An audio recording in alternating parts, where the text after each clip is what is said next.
Camilo Ratti, un primer plano para nuestro invitado de hoy, periodista y escritor. ¿Algo más, Camilo? No, padre de familia. En realidad no era algo más. Nada futbolista frustrado. ¿Así? ¿En qué posición? Medio campo. Aunque físicamente sos un win izquierdo. No, dame metedor. Camilo, empresarios, periodistas, políticos, ¿qué profesión está más llena de chantas? Empresarios, periodistas, políticos, sindicalistas. Y bueno, me parece que en cada rubro hay de todo, no sé, no me animo a decir. Se dice que... Algo en especial, digamos. Hay buenos periodistas, hay malos periodistas. Hoy el periodismo estamos atravesando una crisis, ¿no?, importante, ¿no? Como profesión, digamos, está muy degradada, ¿no? Salarios de hambre, medios concentrados, dependientes de pauta. Está difícil hacer periodismo. Se dice que buena parte de los periodistas de Córdoba han recibido sobres. Y a mí no me consta, ¿qué es eso? No conozco, ¿no? Te tiene que constar, porque algunos son por abajo de la mesa y otros son más explícitos a través de contrataciones, de programas figurados, de espacios figurados. Sí, puede ser, digamos. Y además circulan, y han circulado, yo los he visto, por la Casa de Gobierno a cobrar su... Está bien, pero bueno, como buen periodista, si no tengo las pruebas como para poder documentarlo. Se supone que hay una contraprestación también, se supone... Sí, me parece que hay todo un sistema, un régimen que ha llevado que los medios y los periodistas cada vez dependan más de la pauta, inclusive los grandes medios. ¿Por qué en Córdoba no existió, por lo menos hasta ahora, lo que podríamos denominar los Córdoba Papers? ¿Porque hay poca investigación periodística o porque los políticos son demasiado decentes? No, me parece que hay poca investigación periodística, ¿no? O sea, hay que invertir para investigar, lleva tiempo, lleva recursos, y me parece que no hay intención de hacer eso, digamos. También hay una relación como muy simbiótica, digamos, de los medios de comunicación, por lo menos los más influyentes, y el poder político de la provincia. Entonces, digamos, está difícil hacer eso, ¿no? O sea, ¿quién sostiene eso para investigar unos Córdoba Papers, digamos? Y todos los investigación periodística hoy prácticamente no existe. Todos los periodistas, yo no conozco un periodista en Córdoba, Camilo, que diga que recibe sobre o que es vendido o que responde a tal o cual sector político o que oculta la información o que está censurado o que está autocensurado. Sin embargo, en 40 años no hay un solo tipo preso, o sea, nadie ha robado en el poder en Córdoba. Bueno, también, digamos, me parece que independientemente del trabajo periodístico hay un poder judicial que tampoco investiga, una oficina anticorrupción que está pintada, digamos, hay una connivencia, ¿no?, entre el poder judicial y el poder político también, o sea, no solamente el trabajo periodístico. Me parece que hay a veces esfuerzo desde el punto de vista de los periodistas. También dentro de los que deberían estar presos hay muchísimos del poder judicial. Bueno, digo, el poder judicial es un poder casi resabio de la monarquía. Te pido disculpas porque pareciera que te estoy responsabilizando a vos por un periodismo que a mi criterio alguna vez dije públicamente, afrontando las consecuencias del caso, que Córdoba tenía el peor periodismo del mundo, justamente por eso, porque en 40 años no se ha investigado nada. Me parece que se ha investigado y después no terminó en nada, ¿no? O sea, algunos han investigado y eso ha terminado en nada, porque justamente hay una relación como muy cercana entre algunos medios y el poder político y el poder judicial con el poder político. Digamos, no hay una independencia, ¿no? En poderes, y digamos, los periodistas necesitamos independencia para ejercer el trabajo periodístico sin condicionamiento, y eso en Córdoba es muy difícil.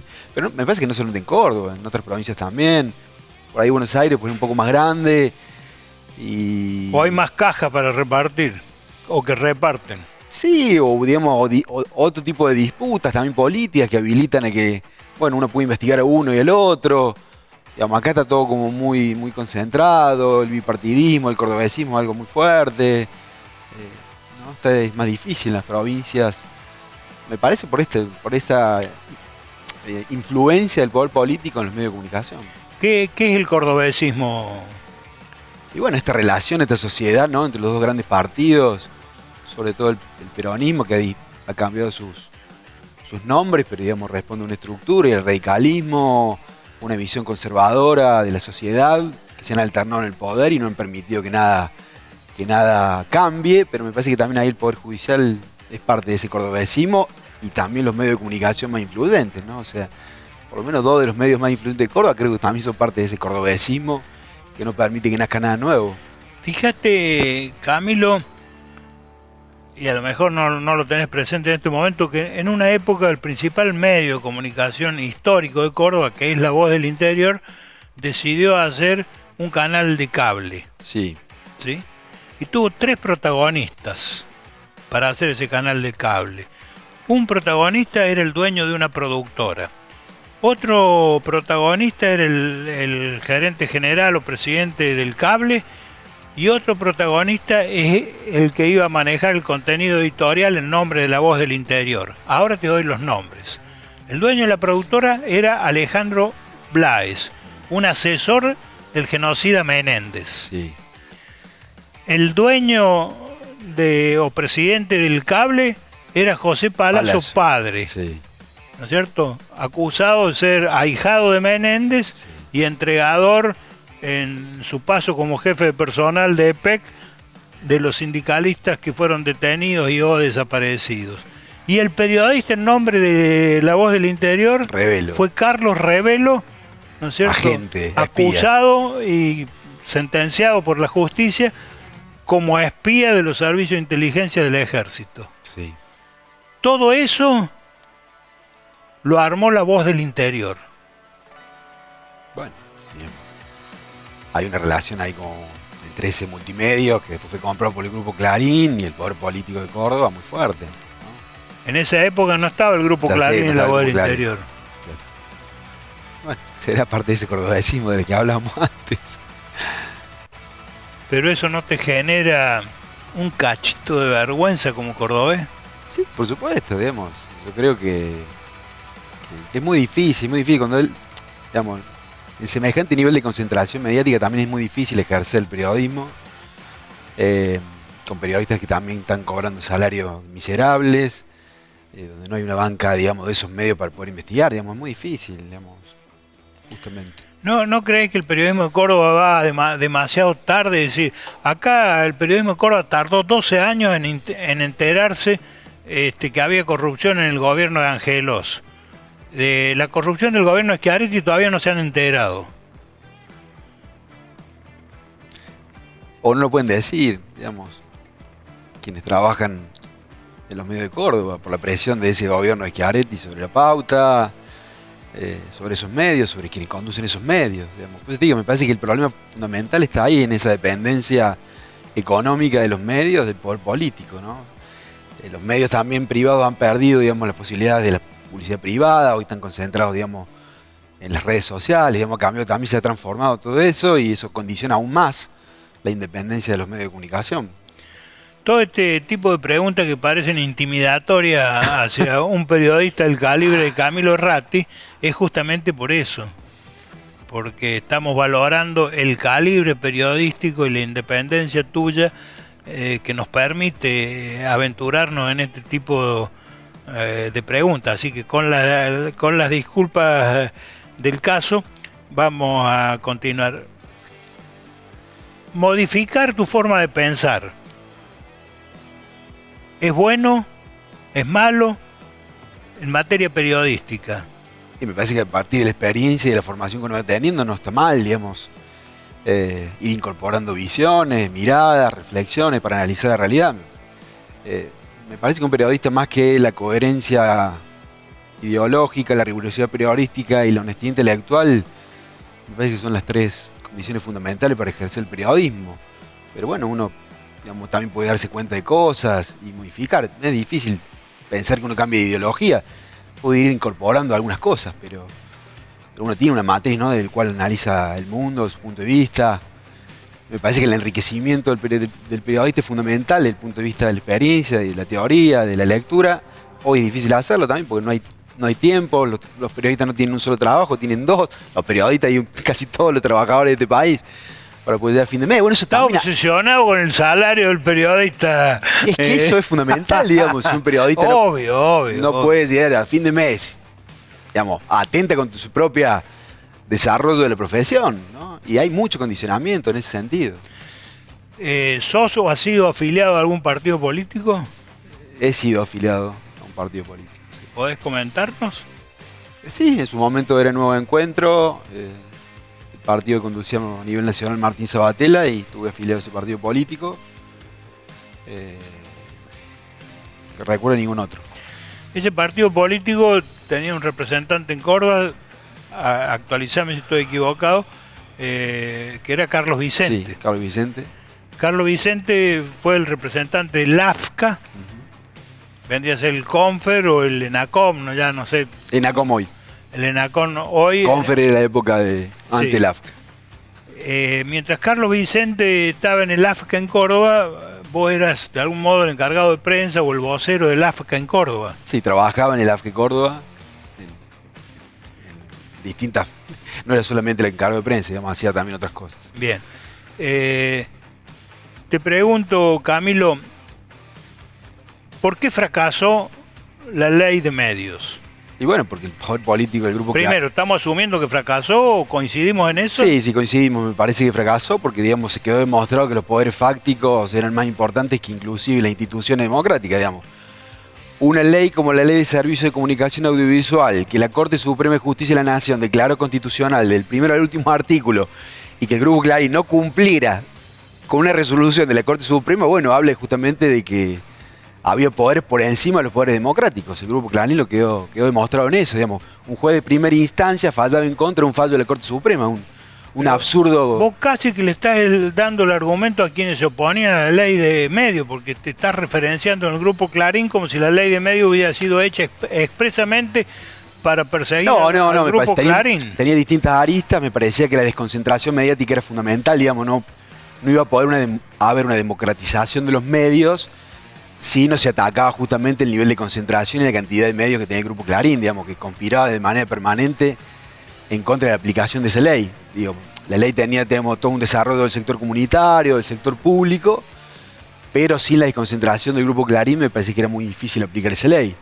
Yo, para expresar lo que a mi criterio fue el fracaso de la ley de medios, suelo comentar que para lo único que sirvió es para que los canales de televisión pusieran un cartelito que decía inicio o fin de espacio publicitario. No estoy de acuerdo con eso. Me parece que la ley de medios, independientemente de su aplicación, que no terminó pudiendo ser efectiva y concreta, por ahí también por alguna falta de voluntad política, si se quiere, también de Cristina, en ese momento presidente de la Nación, de llevar... ¿De Cristina o de los representantes LAFCA que no tuvieron los huevos para...? No coincido con eso. Dígame, ¿no? Independientemente de que yo era parte de ese organismo, nosotros tenemos una limitación, digamos. Me parece que Sabatella tuvo una exposición muy fuerte, se la jugó muchísimo en relación a la aplicación de esa ley. Pero bueno, digamos, me parece que había que tomar algunas otras decisiones políticas que el Grupo Clarín se negaba a cumplir y no se presionó, me parece, demasiado como para que eso se llevara a cabo. El Poder Judicial, digamos, operaciones que ocurren en la superestructura política para que eso se cumpliera. Me parece que fallaron ahí. Pero de todas maneras me parece que el aporte que hizo esa ley fue que la sociedad empezara a pensar quiénes estaban detrás de los medios. Que los medios tenían dueños, que respondían a intereses. Planteó un debate público que me parece, independientemente de la aplicación concreta de sus artículos, que se empezó a discutir sobre los medios de comunicación y sobre los fines que estaban atrás de los medios de comunicación. ¿Quiénes están atrás de los medios? ¿Qué intereses defienden? Me parece que fue un avance en ese término cultural la ley de medios, digamos. ¿Un avance o un retroceso? Porque hoy estamos peor que antes de la ley de medios. Pero bueno, hay conciencia sobre quiénes están atrás de los medios de comunicación. Me parece que antes no existía esa discusión en amplios sectores de la población sobre quién estaba atrás de los medios de comunicación y qué rol cumplen los medios de comunicación y la concentración mediática en un sistema democrático, en erosionar un sistema democrático. La concentración mediática es enemiga de la democracia. Y me parece que no podemos salir de eso todavía. Más allá que hayan cambiado, digamos, por ahí hoy hay otro tipo de consumos. No, la sociedad no es tan dependiente de algunos medios como eran antes. Las redes sociales, otros medios, las multiplataformas están transformando esa realidad, pero bueno, son cosas que están ocurriendo ahora, por ahí no tengo herramientas como para analizarlo. Más allá de la cuestión económica de los grupos, la ley tenía una gran cantidad de cosas interesantes que se podrían haber aplicado y que no se aplicaron porque para mi criterio las autoridades del AFCA fueron cagonas. Por ejemplo... No comparto eso. Supongo, por eso te lo pregunto. Por ejemplo, los segmentos de programación que los canales debían tener dedicados a producciones locales.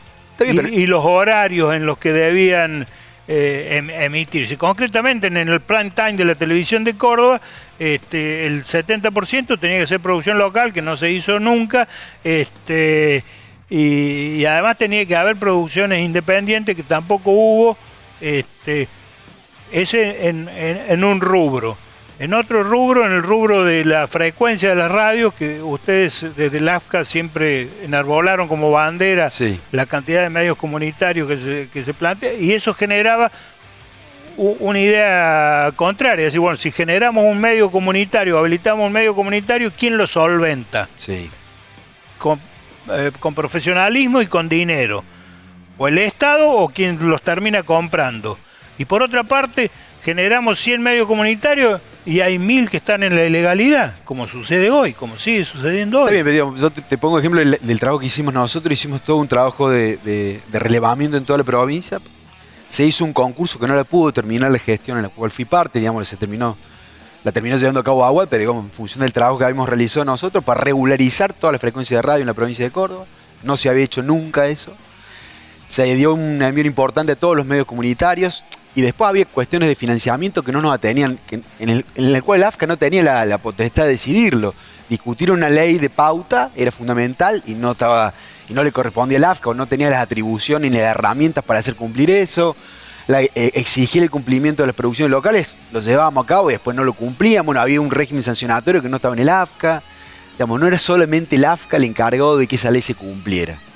Entonces, porque también estaba otro organismo que manejaba el espectro radioeléctrico, no lo manejaba el AFCA, no lo manejaba el sector político en el cual estábamos nosotros, digamos. Bueno, también me parece que era una ley que requería tiempo, de mediano plazo, y el proceso se cortó en el 4 2015. años se debatió, Camilo, esa ley en el país. En toda la Argentina. El debate fue la ley más debatida en la historia de la democracia. La ley más debatida, 4 años. La explicación. Y después no sirvió para nada. No, Entonces, no estoy de acuerdo. Yo sigo escuchando alguna frecuencia de radios que nacieron en ese momento o cuál el AFCA apoyó. Entonces, digo, pero bueno, falta la discusión del financiamiento era central y no dependía del AFCA. De hecho, te digo, Jorge, el presupuesto que el AFCA manejaba era muy menor. Digamos, manejaba mucho más presupuesto el Ministerio de Planificación de Julio Devido que el AFCA. Camilo, ¿cuántos canales nuevos abiertos de televisión se generaron por la gestión de ustedes en el AFCA en Córdoba? No, pero hicimos ninguno. Pero hicimos un concurso de televisión. Un chiste fue. Bueno, esa es tu opinión, digamos. Esa es tu opinión. Bueno, si vos haces un concurso para generar canales de televisión de aire nuevos en Córdoba y no hay uno solo nuevo, quiere decir que fue un chiste, no es mi opinión. No, pero digo, nosotros llevamos a cabo el concurso y la gestión de ese concurso no lo pudimos completar nosotros, porque se cambió el gobierno y lo primero que hizo el gobierno de Mauricio Macri fue desarticular y desarmar el AFCA. ¿Cuántos canales abiertos tenían previsto que se podían licitar, concursar o habilitar en Córdoba? No me acuerdo, pero digamos, me parece que en el espectro radioeléctrico no sé cuántos. En la ciudad de Córdoba había 2. Sí. El norte y el sur. Sí. ¿No es cierto? Para cagarse de risa. ¿Entendés? Uno era comercial. Entonces yo fui a averiguar. Sí. Me dijeron, bueno, si usted quiere presentar a comercial, primero tiene que pagar $500.000 por ¿cómo se llaman los papeles? $500.000. Una fortuna. Pero no creo que era eso. No te creas que era tan, pero era una fortuna.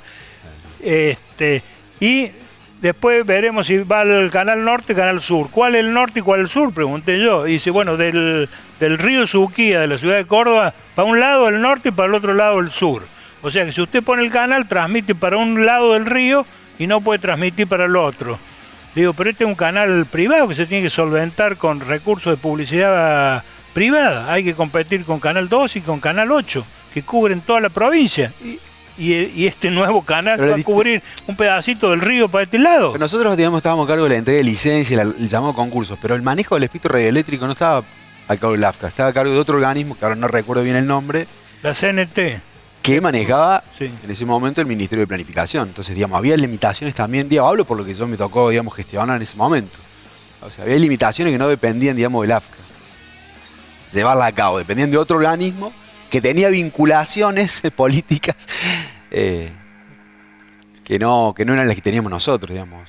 Entonces, me parece que me hago cargo de lo que nos toca el AFCA, del otro organismo que se hagan cargo de lo que gestionaban ese organismo.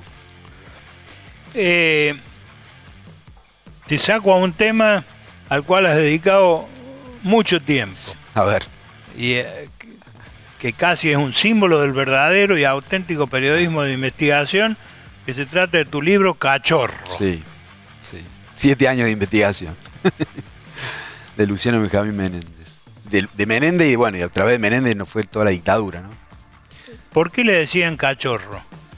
No, Cachorro era un sobrenombre que le pusieron cuando él estaba en el colegio militar, digamos, era estudiante del colegio militar y era hijo de un coronel del ejército, estudiaban él y el hermano, que también fue militar, y bueno, como era el hijo del coronel y tenía como un aspecto muy juvenil su cara, digamos, la foto de la tapa del libro lo da cuenta, entonces era el Cachorro Menéndez, de ahí quedó y después se lo asoció cuando él llegó al poder, al tercer cuerpo de ejército y era el mandamás de Córdoba, su gesto adulto, cara de perro, bueno, quedó otro quedó nombre, como el Cachorro Menéndez, pero viene de su época de juventud, de formación en el colegio militar.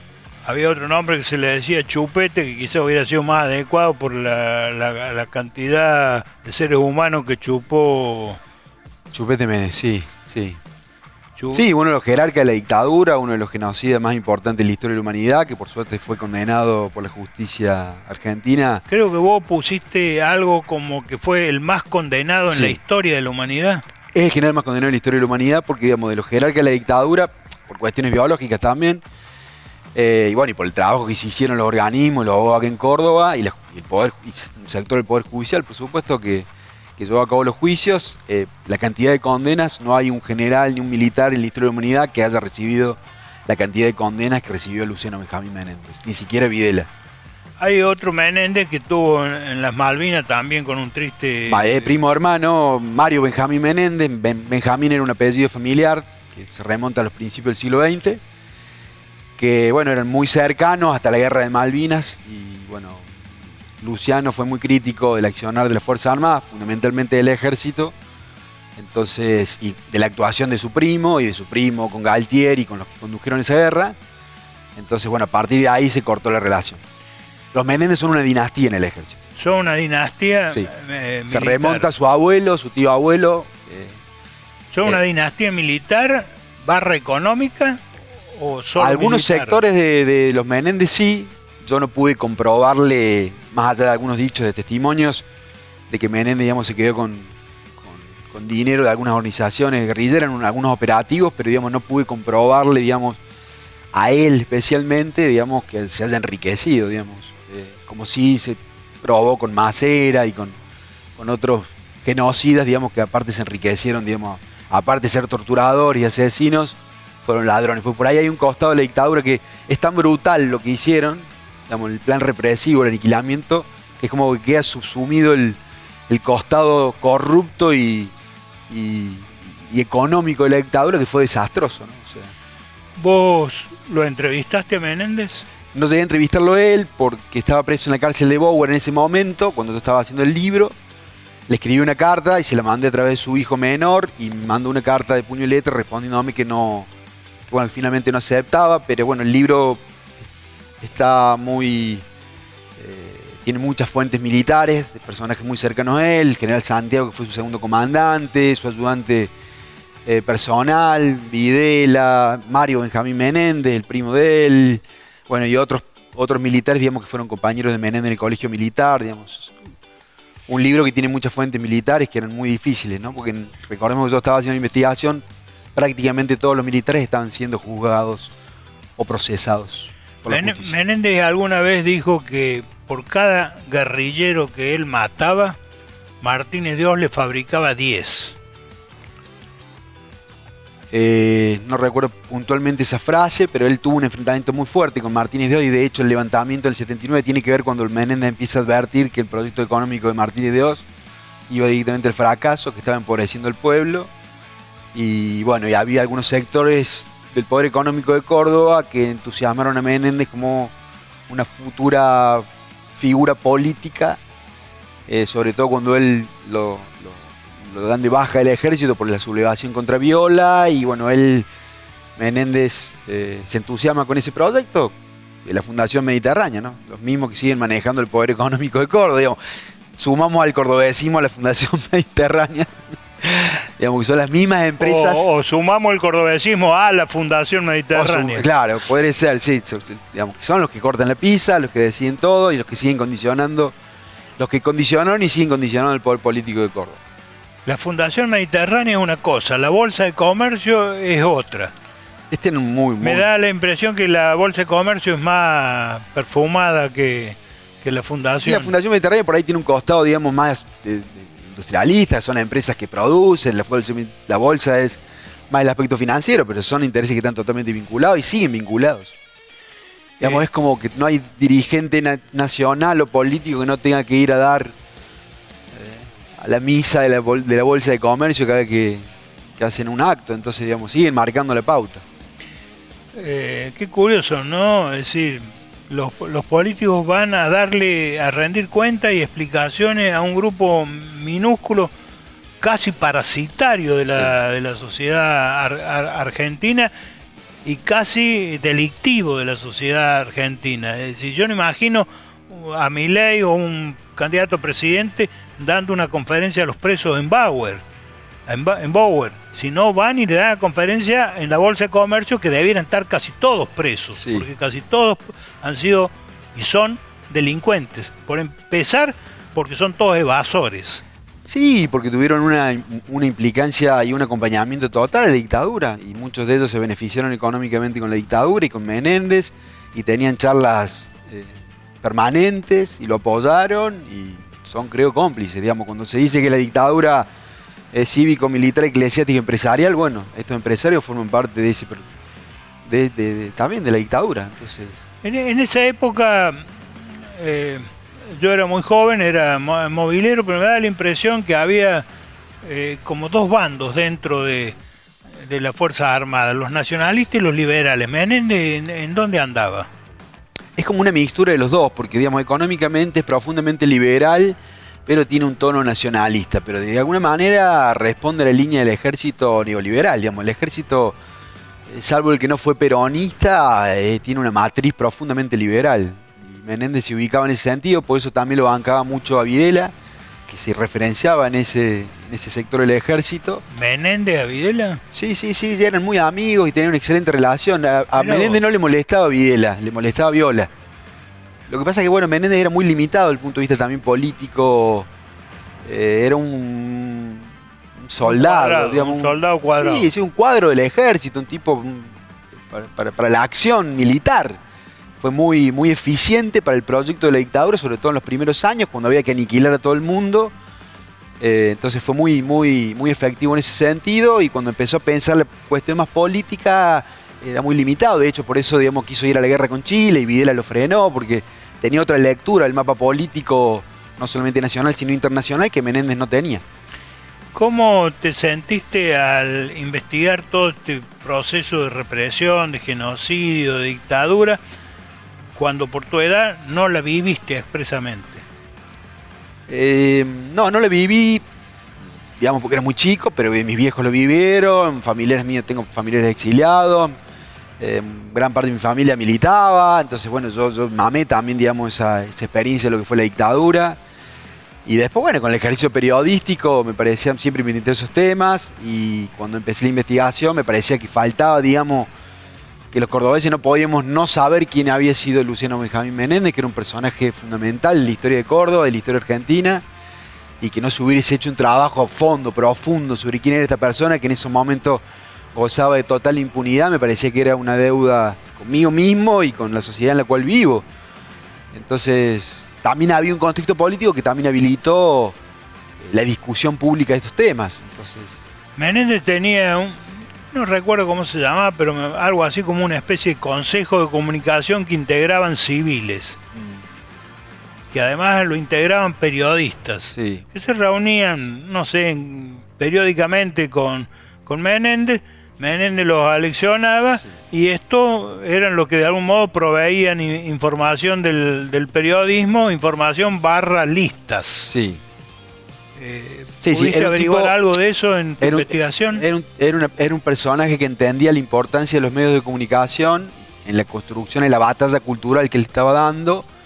Entonces, digamos, se preocupó muchísimo por eso que estás contando vos, de que reunirse a los periodistas, los invitaba siempre en los 7 de junio a festejar, a brindar, y ahí bajaba línea y estaba permanentemente bajando la línea. Eso era con los periodistas, sí. Pero había un consejo de comunicación que eran algunos personajotes del medio pelo del periodismo cordobés, de los medios de comunicación, con nombre y apellido, que se reunían con Menéndez, les rendían pleitesía a Menéndez y de algún modo Menéndez les garantizaba algunas otras cosas, ¿no?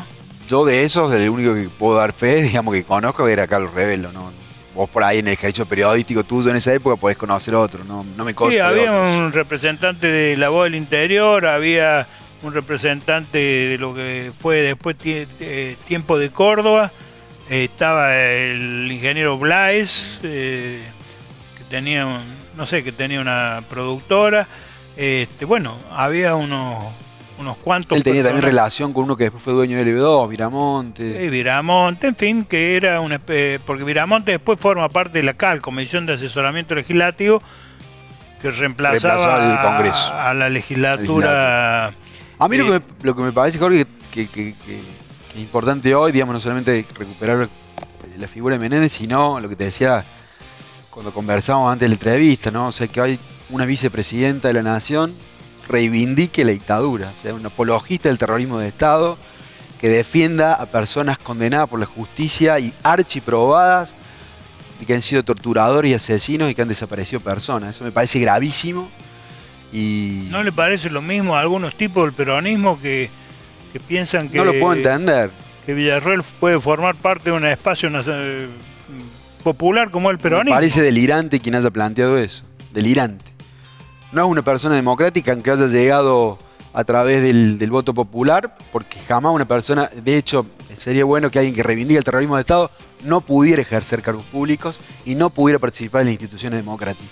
Porque no lo dice Camilo Ratti ni Jorge Zapata, lo dijo la justicia en infinidad de juicios archiprobados de que fueron genocidas.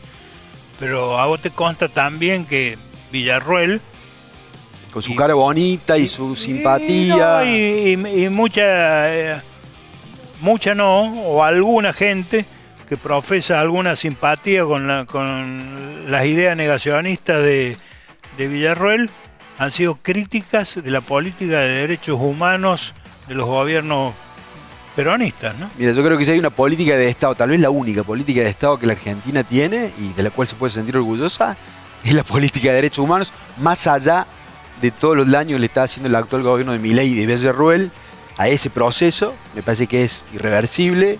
El otro día hablamos con algunos abogados de derechos humanos, hay 70 causas en el país, en Córdoba quedan como 50 causas que todavía tramitarse, y me parece que somos un ejemplo a nivel mundial por esa política, y me parece nefasto y terrible que la vicepresidenta de la Nación esté ocupando hoy ese cargo, reivindicando el peor momento de la historia argentina, de toda su historia y tal vez de los peores momentos de la historia de la humanidad. Pero no corresponde o correspondía que los derechos humanos o los organismos de derechos humanos también hicieran una autocrítica, porque a vos te consta que sufren críticas permanentemente. Seguramente, digamos, hay algunas cosas que no se habrán hecho como se debieran hacer, pero también esos organismos han sido lo que han sostenido todo el tiempo, o desde los 80 para acá, digamos, la lucha por los derechos humanos, han sido un faro para un montón de, no solamente de organismos de derechos humanos, sino de otras organizaciones sociales y políticas. Sin lugar a duda que si pasan las cosas que pasan y tenemos una vicepresidenta de la Nación, bueno, también alguna autocrítica hay que hacer de qué se hizo mal, de qué cosas no se llevaron a cabo. Sin lugar a dudas, digamos, me parece que hoy Milei sea presidente, habla, digamos, nos está interpelando a todos, ¿no? O sea, a todas las fuerzas políticas, a todos los organismos, o sea que, digamos, habla de una crisis de representación, donde seguramente los organismos también tendrán su cuota de responsabilidad o de rever cómo se trabajó, pero me parece que es algo de lo cual nos podemos sentir orgullosos los argentinos. Volvamos a Menéndez. En la órbita de Menéndez, porque acá se habla de Menéndez Córdoba, pero en realidad era toda una región. Tercer cuerpo de ejército eran 10 provincias. 10 provincias, 7 millones de personas. 7 millones de personas. Según Camilo Ratti, Sí. en su libro, estaban bajo la órbita de Menéndez. 5.000 desapariciones, 50 campos de concentración, nada se hacía sin la autorización de Menéndez. Sí, sí, era, digamos, de alguna manera el prestigio que él tenía hacia adentro de las Fuerzas Armadas tenía que ver con el involucramiento directo y personal de esa represión que llevaba a cabo. O sea, porque otros jefes o militares eran represores de oficina, Menéndez no, Menéndez iba a La Perla, iba a La Ribera, iba a Tucumán en los campos de concentración, iba a la escuelita de Famaillá, o sea, de alguna manera conducía de manera personal y directa la represión que estaba bajo su mando. Y bueno, eso también... Y hasta generaba algo de temor en sus propios pares. Generaba temor en sus propios pares y respeto, pues, digamos, en la lógica y en la institución militar es algo muy valorado que un jefe participe de manera directa y comprometida, poniéndole el cuerpo, si se quiere, a la represión que conduce y que ordena. Entonces, digamos, más allá, digamos, del temor que pueden sentir a algunos, bueno, le rescataban, digamos, del punto de vista de la lógica militar, ese compromiso directo y personal con la represión. En una conferencia de prensa, Menéndez, cuando se estaba a punto de ir a una estúpida guerra con Chile, año 78. Menéndez expresó algo casi exactamente así: este verano pienso orinar en el Pacífico. Sí, tomar champán y orinar en el Pacífico. Sí, hay un componente también antichileno familiar.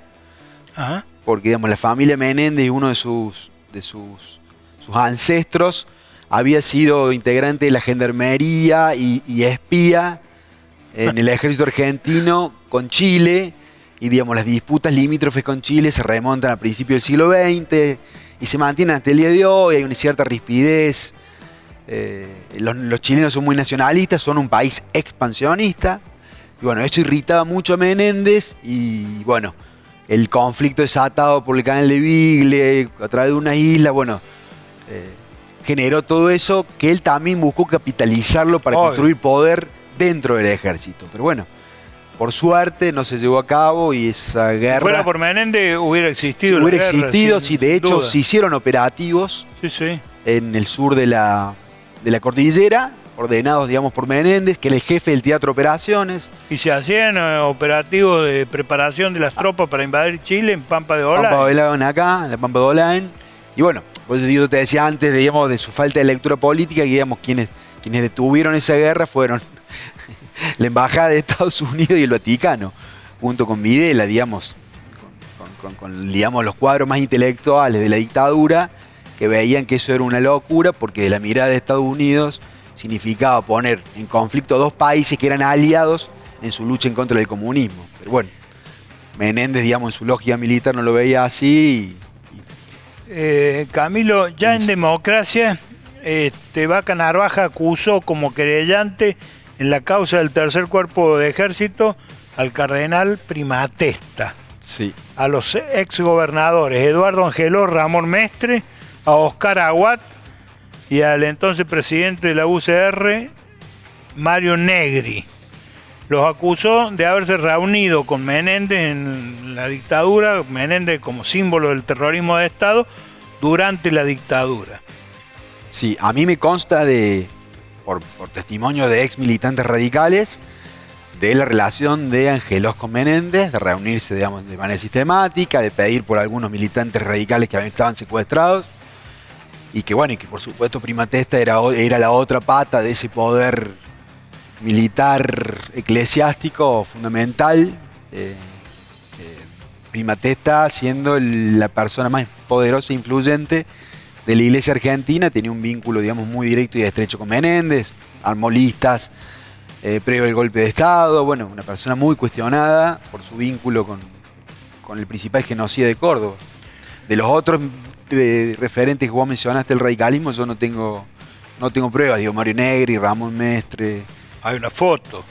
Fotos, digamos, de la democracia. Sí. Digamos, bueno, habla justamente de la connivencia de ese gobierno de Angelos, de ese poder radical de los primeros años de los 80 con Menéndez. Digamos, esas fotos son la prueba cabal. Molinari Romero también estaba ahí. Digamos, había varios dirigentes radicales. Aguad, que fue ministro de gobierno de Ramón Mestre y que apañó a Tucán Giannicelli. Digamos, bueno, el vínculo, digamos, de esa cúpula radical con la dictadura era absolutamente cercana. En esa época de terror, tomé un café como joven movilero que era, casi un adolescente, te aclaro, con Prima Testa. Y por algunas cuestiones personales de gente vinculada y mi propio caso, le comenté sobre cuáles eran las posibilidades que él tenía en todos estos temas de condenar o salvar gente. Y me aseguró personalmente, en una entrevista personal conmigo, no personal, sino a un periodista, que todo lo hacía para ayudar a salvar gente, que la única posibilidad que él tenía de colaborar contra este proceso genocida era estando cerca de ese sistema para, en todas las ocasiones que pudiera, pedir por gente. Digo, más allá de la omnipotencia del poder militar y de Menéndez en ese sentido, creo que difícilmente los militares se hubieran animado a hacer lo que hicieron o llegar a tanto, cruzar tantos límites, Sin duda, sin la complicidad de la jerarquía eclesiástica argentina. Porque eran quienes después sí, además no pudo ni siquiera defender aliviaban las conciencias de los torturadores. Entonces, sí, me además parece... ni siquiera Prima Testa pudo defender en todo caso a sus propios, ¿no? Porque cuántos curas... Hubo un montón de curas, digamos, que tuvieron que huirse o cambiarse, exiliarse o esconderse en Argentina. Mira esa foto, no la tenía esa foto. Sí, Prima Testa, Menéndez, el otro no sé si es Chassein, que era el gobernador de Córdoba. ¿Qué opinas de Chassein, que era también lo entrevisté, gobernador de Córdoba en la época de Menéndez? También lo entrevisté. Interventor, digamos, militar. Un interventor militar que estuvo mucho tiempo en los primeros años de Menéndez, tenía un vínculo muy directo con él. Cumplía funciones más políticas, pero no puede ser que no haya sabido todo el plan de exterminio que se estaba llevando a cabo, digamos. Ningún jefe militar de esa jerarquía y de esos lugares institucionales podía desconocer lo que estaba pasando. Entonces, si bien Díaz Modelo ocupó un lugar más político, administrativo en la provincia de Córdoba, que inclusive muchos lo valoraban como buen gestor, Sí. considero que es igual de cómplice que toda esa cúpula, digamos. Te voy militar. a contar una anécdota. Romanuti era interventor en la Municipalidad de Córdoba, intendente, convoca a una cadena provincial para hablar sobre el problema del transporte que existió siempre en Córdoba, y resuelve invitar a un periodista de cada canal, ¿sí? Canal 12, Canal 8 y Canal 10. De Canal 10 deciden enviarme a mí, que era muy joven obviamente en esa época. Entonces Romanuti se hace en la planta de Canal 12, la planta transmisora de Canal 12. En unos estudios se hace una transmisión en directo que iba a durar 1 hora. Romanuti explicando lo que tenía que explicar y los 3 periodistas, uno de cada canal, para formularle las preguntas. Una especie de conferencia de prensa armada. Empieza a hablar Romanuti, sigue hablando y bueno, se cansa de hablar y explicar lo que quería explicar, y en un momento dado le dicen que ya se acaba el tiempo de la cadena que estaba establecido en 1 hora. Entonces Romanuti agradece a los periodistas que lo habían acompañado, entre los cuales me encontraba yo. Entonces yo pedí la palabra, me hacían señas que no había tiempo, entonces dije, lo mío es muy breve. Quiero decir que hemos sido invitados, o yo he sido invitado a una conferencia de prensa que no ha sido tal, sino simplemente a escuchar una exposición del coronel Romanuti, de lo cual quiero aclarar públicamente que no comparto absolutamente nada de lo que ha dicho. Bueno, y ahí Romanutti me lanza un exabrupto cuidado, digamos, para cerrar la situación y se corta la cadena. Bueno, cuando voy saliendo hacia afuera, se sienten unos gritos, me doy vuelta y lo veo a Romanutti con un revólver persiguiéndome para dispararme. Y un gerente de Canal 12 lo detiene, le baja el arma y logro salir. Imagínate lo que fue después regresar a mi casa. Significaba dar, en fin, toda la historia de los que vivieron esa época. Al día siguiente hay una conferencia de prensa del interventor en la provincia, Chassein.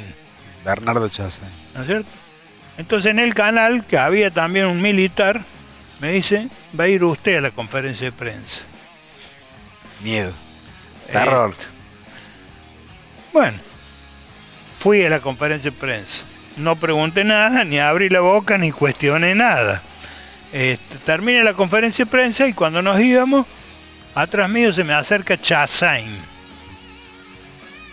Y me dice, ¿puede acompañarme un poquito hacia mi despacho? Sí, ¿cómo no? Lo acompaño y me dice, lo mío es muy breve. Quiero felicitarte por tu actuación ayer frente al intendente.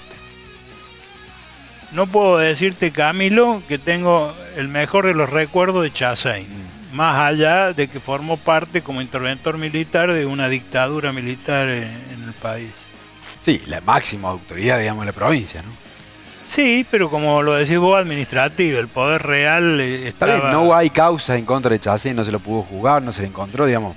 Evidentemente, digamos, no formaba parte de los grupos operativos. Pero es más, después con el tiempo me enteré que las cúpulas militares en Buenos Aires entregaban unos reconocimientos, ¿no es cierto?, que no recuerdo bien qué era, pero creo que consistían en unos préstamos, de esos préstamos que nunca se pagaban, prácticamente les regalaban una importante cantidad de dinero y Chassein no lo aceptó.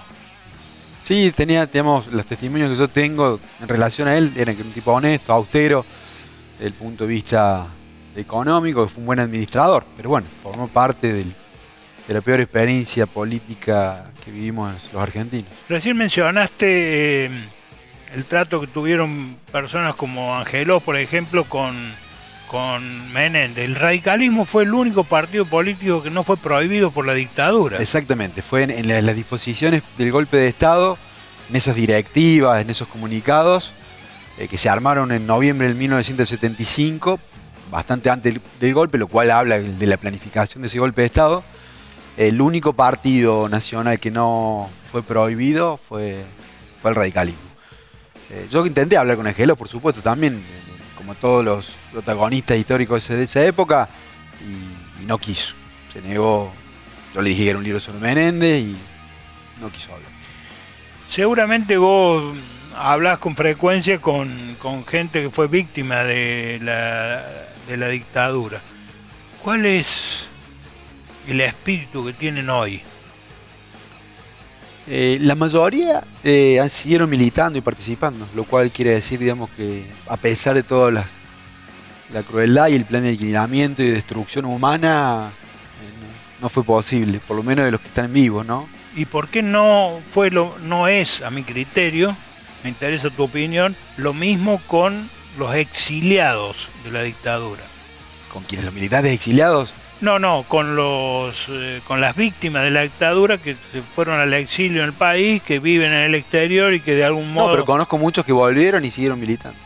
Sí, y yo conozco muchos que se quedaron y optaron por alejarse. Es más, para ser franco, estamos hablando, o te estoy preguntando indirectamente, sobre los que se sintieron traicionados por sus propios jefes. Sí, seguramente habrá muchas cuentas que rendir de esas cúpulas de las que siguen vivas, porque la inmensa mayoría de las cúpulas guerrilleras han fallecido. Creo que Vaca Narvaja, Firmenich, y no sé si alguien más está vivo. Bueno, son cuestiones que tienen que resolver, digamos, la propia militancia con quienes fueron sus superiores o sus jefes en ese momento. Dos de los que conozco, digamos, hay muchos obviamente que volvieron y se volvieron a ir, algunos pues no pudieron volver, pero digamos, son vidas que han sido destruidas, ¿no? Entonces, que pasaron por el límite de un campo de concentración, de una cárcel que era un campo de concentración. Digamos, me cuesta abrir un juicio ético sobre el accionar de esas personas porque vivieron una situación límite. Pero yo rescato que muchos de ellos siguieron militando y participando. ¿Y qué piensan ellos? ¿O qué pensamos ellos? Sí. Sobre esta nueva militancia juvenil política, concretamente sobre la cámpora. No sé, desconozco, digamos, de los que yo sé, qué piensan de la cámpora, digamos. O sea, a ver, yo lo que te quiero preguntar es que en la época de la que nos estamos refiriendo, la década del 70, los que militaban o militábamos, podíamos tener la cárcel, el exilio o la muerte. Y los que militan hoy pueden tener un cargo en ANSES, una consultoría de algún legislador o un puesto que le garantice una jubilación de privilegio. No, me parece que algunos en eso, hay un montón. La cámpora tiene miles de militantes que están en los barrios, que están en los, supongo yo, que los que conozco, que militan, que le ponen el cuerpo, digamos. Creo que son épocas distintas, ¿no? Sí. Me parece que en los 70 se jugaba hasta la propia vida por la militancia. La propia dictadura destruyó esa idea de participación en política, el neoliberalismo de Menem, desde la Rúa, digamos. Bueno, son contextos distintos. Mirá, hoy estamos viendo también una crisis de representación y de militancia grande, importante. Cuesta cuesta la participación política, la gente no cree en la política como una herramienta de transformación. Bueno, hasta que esperemos que se pueda volver a creer. Yo creo en la política, creo que la política como herramienta de transformación de la sociedad, creo que los sectores, la gran mayoría, tienen esa herramienta para transformar. Después están los de siempre, la Fundación Mediterránea, el Poder Judicial, digamos, esos no se mueven, son inamovibles, son como feudales. Entonces, valoro y recupero la participación política y confío en eso. Hay una generación que yo te diría, por lo menos hasta de los 40, que tiene muy poca idea de lo que fue la década del 70. Yo personalmente tengo 2 hijas que hicieron primaria, secundaria y universidad, y en esos 3 ciclos jamás se les dijo una palabra sobre ni de estudio ni de comentarios, casi que estaba prohibido hablar de la década del 70. ¿Qué opinás vos de eso? No, me parece que dependerá de la institución.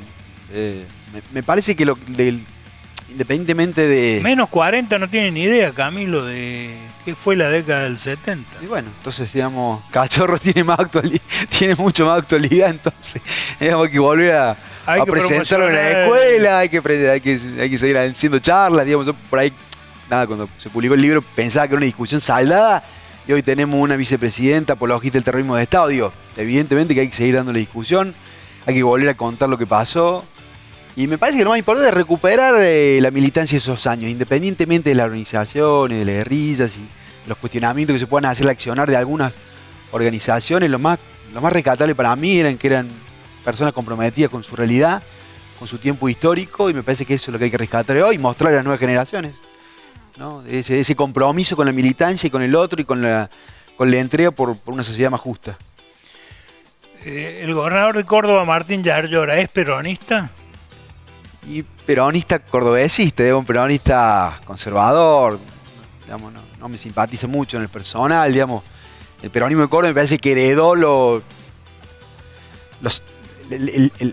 la parte más conservadora de ese movimiento, digamos. O sea, el peronismo revolucionario fue exterminado en la década del 70 y quienes condujeron el partido de la década del 80 para acá fueron los sectores más conservadores, digamos. Me parece que Yarlora también forma parte de ese sector, digamos, de una sociedad también conservadora, ¿no? Porque por ahí, digamos, me parece que no pueden escapar de eso, ¿no? De ese sentido común conservador, construido por la política, por los medios de comunicación, por la iglesia, por el Poder Judicial. Y bueno, me parece que el gobernador de Córdoba no está dispuesto a patear el tablero de eso, digamos, ¿no? Salirse de ese confort, ¿no? Hay quienes quieren o explican este panorama que vos planteas a partir de una ley que se instauró en esta Córdoba como decían en la época de la Reforma, llena de malbones y pelotudos, que le otorgaba a los ministros, a los jueces y a los legisladores la jubilación de privilegio. Y a partir de ahí, prácticamente es el nacimiento de lo que hoy podemos llamar el cordobesismo, que en definitiva se trata de partidos disfrazados de oficialistas y opositores, que en definitiva lo único que buscan es el negocio o finalmente la jubilación de 6 millones de pesos de por vida. Sí, no estoy a favor de las jubilaciones de privilegio. Si esa es tu pregunta, no estoy de acuerdo. Y con ninguna, con la del Poder Judicial tampoco.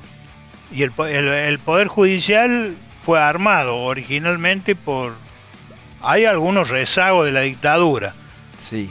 Después los completa Angelos y los termina de cerrar de las otras. Sí.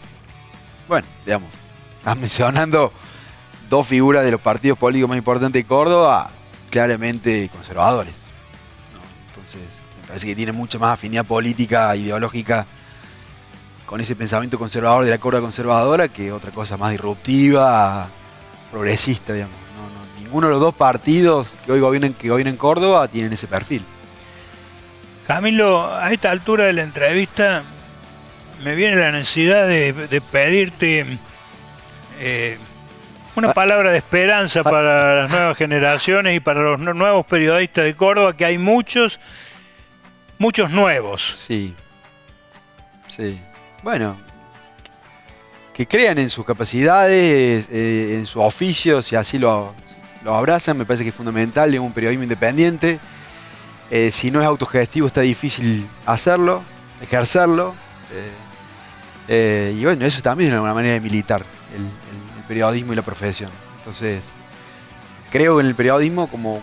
Pero ¿no ves que hay en Córdoba un periodismo nuevo muy ñoño, de ñoñez? Me parece que por ahí el periodismo tampoco puede, digámoslo... Puede ser lo que uno quiera. No, pues se indice de un momento. Digamos, me parece que estamos viviendo un momento de poco compromiso político, ideológico en todos los aspectos. Y bueno, por ahí, digamos, no es fácil salirse de eso, pero sí, conozco expresiones de nuevos periodistas, nuevos medios que hacen malabares para sustentarse, para financiarse y para ejercer un periodismo honesto. Así que confío en ellos y aliento a las nuevas generaciones. Tengo hijos adolescentes grandes ya, alguno del cual tiene intereses e inquietudes políticas, entonces a comprometerse y a participar. No hay otra manera de transformar la realidad que involucrándose. Hay un hecho que yo personalmente conozco muy profundamente, pero que entiendo que lo conoce todo el periodismo, lo conoce toda la política de Córdoba y buena parte de la justicia de Córdoba, que es Yarlora con su testaferro en los medios de comunicación. ¿Vos estás al tanto de ese tema? Estás hablando de la productora, Hernán Domínguez. Sí, no doy nombre porque en realidad el nombre es Yarlora. El testaferro no interesa. Aclarando que el ser testaferro no significa solo un ilícito, puede ser un testaferro legal también, sí. ¿No? Digamos, más allá de comentarios de personas que están en los medios de comunicación y que han tenido algún vínculo con esa productora, digamos, no puedo aportarte más que eso. Pero que ha incorporado un altísimo porcentaje de periodistas, especialmente de La Voz del Interior. Bueno, ahí está el vínculo del que hablábamos al principio. Es más, el programa de televisión de La Voz del Interior lo hace la productora que se presupone que es testaferra de Yarlora. Estamos hablando del principal gobernador. Y esto lo comento porque hemos tenido Yarlora lleva meses de gobernador. Tuvimos un gobernador que tuvo 3 periodos, que era el dueño de la isla y que terminó sentado en el banquillo de los acusados por haber puesto testaferros al frente de una radio en Córdoba. Angelos. ¿Puede pasar lo mismo? Y, digamos, si se comprueba todo eso que estás diciendo vos, sería bueno que ocurra, digamos. Hablaría, digamos, bien del periodismo de Córdoba, de la justicia de Córdoba, digamos, la división de poderes. Bueno, la última. Vos has investigado, para investigar y escribir el libro Cachorro, Se ha vendido mucho, Cachorro. Se vendió bien, digamos, para ser un libro de 600 páginas. Se sigue vendiendo, está en las librerías. Está en las librerías, pero bueno, digamos, tampoco escapa, digamos, a la situación de la crisis económica y el costo de los libros. Para comprar tu libro Cachorro hay que vender al cachorro que uno tenga en la casa. Sí, es como, o sea, de hecho, digamos, la última edición fue difícil hacerla. Hicimos una tercera edición y bueno, era un libro. Hoy imprimir un libro tiene un costo elevado y bueno, hay otro tipo de consumos también, entonces no está fácil, digamos, editar un libro como Cachorro.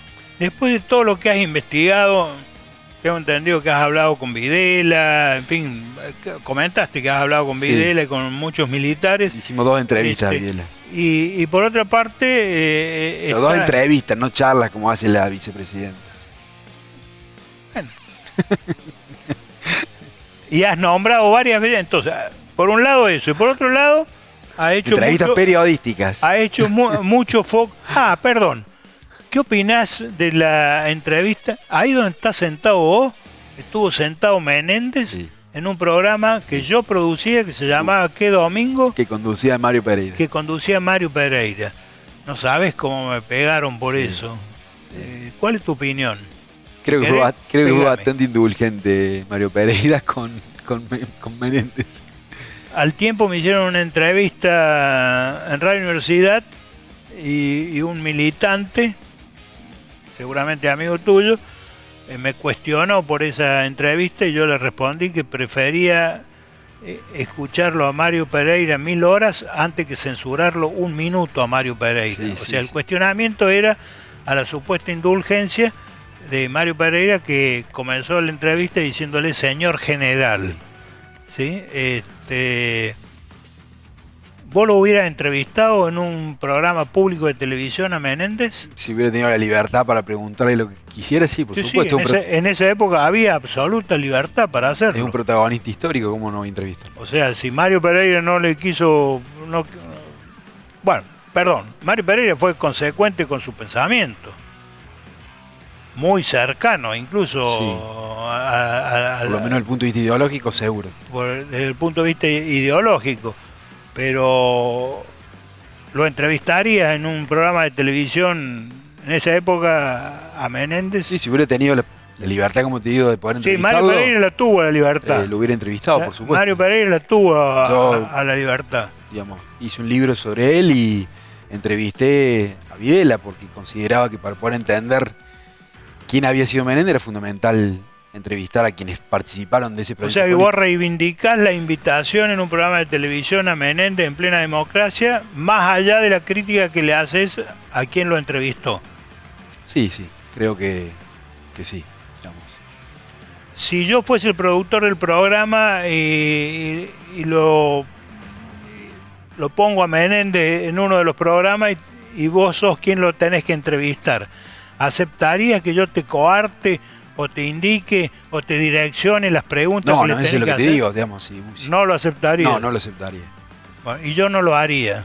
Y tampoco lo hice con Mario Pereira.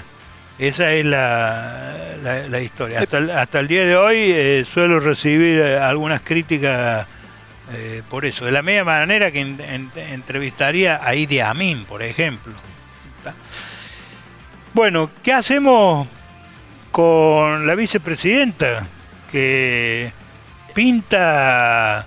Creo que un sector del establishment la tiene ahí, protegiéndola por las dudas del otro desquiciado de presidente estalle por los aires. Independientemente si eso la va a afectar o no, me parece que está muy protegida por los medios de comunicación y por cierto sector de la política argentina también, increíblemente. Creo que es tan o más peligrosa que Milei. ¿Tan o más peligrosa que Milei? Sí, porque digamos un cuadro. Milei me parece que es una persona que no está en condiciones de ocupar el cargo que ocupa. Me parece que esta persona, independientemente de las diferencias que yo tengo con ella, creo que sí. Pero vos estás sostenida por sectores importantes, no incluiste a los militares. No, ella expresa el voto militar y ese sector, digamos, de la Argentina, que era un 10%, históricamente. Me parece que el aporte que ¿El voto militar es un 10%? Digo, no es que solo militares, digamos, la expresión ideológica de esos sectores que bancaban a la dictadura siempre existió. Más o menos se decía que era un 10%, digamos, desde el punto de vista ideológico. Los militares y los que apoyan ese pensamiento o defendían sotavoce la dictadura, bueno, creo que fueron los que le sostienen a ella. Esa es la expresión de esos sectores. Me parece lo peligroso que hoy engaña a un montón de gente que no tiene la información necesaria para poder justamente saber quién es. Camilo, para cerrar, comentame qué estás haciendo actualmente, profesionalmente. Yo trabajo en la Universidad de Córdoba, en el área de comunicación de la Facultad de Filosofía y Humanidades, y estamos terminando otro libro sobre aquella época también. ¿Ah, sí? más relacionada a la militancia. Tírame el título. No, que todavía no tengo el título. No, es sobre la dictadura, sobre los 70 también, pero más sobre la militancia de esos años. Así que en marzo, abril del año que viene estaremos con novedades. Bueno, tenés una asignatura pendiente, Camilo Ratti. ¿Cuál? Hacer tu programa en Canal Z TV. Bueno. Y te garantizo que no te voy a pedir absolutamente nada de oriental, como lo he hecho siempre, aclaro. Bueno, gracias por la entrevista. No, gracias a vos por haber venido hoy.